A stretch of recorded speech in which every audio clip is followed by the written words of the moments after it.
What's down, people, and welcome back to another episode of... Oh, my bad.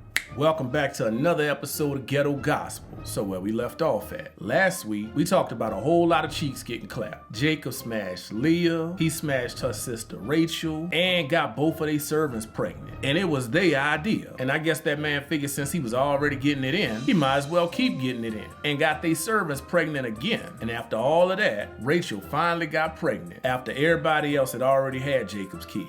And now we caught up. So picking it up at verse 25, after Rachel had finally gave Jacob a son, I guess that man decided it was time to pack up his family and move back close to his hometown. So he came at his uncle Laban like, well, I guess we gonna go head out. So I'm gonna just take my wife and kids that I done worked hard for. And Laban was like, no man, I'm your people, ain't I? Look here, I was throwing them bones last night and I got a sign that the only reason God been blessing me is because of you. Then he was like, name your price and I'm gonna pay you, playboy. And Jacob was like, you right, you wasn't nothing but a broke boy when I first got here. Now God got you balling because of me and how good I took care of your flocks. When I'm gonna get to do something for my family? What you want me to give you? You ain't gotta give me nothing. Just let me do this right here. Let me go through your sheep and your goats and take all the ones that's got spots or streaks or dark colors and let me have them. And if you ever catch me with sheep or goats that ain't got spots and streaks and dark colors, then you could consider them stolen. For sure, that'll work. Then that man Laban took all of the streaked and speckled and dark colored animals up out of his flock and gave them to his sons. Then he took them all 3 days from where Jacob was posted up at. Yeah,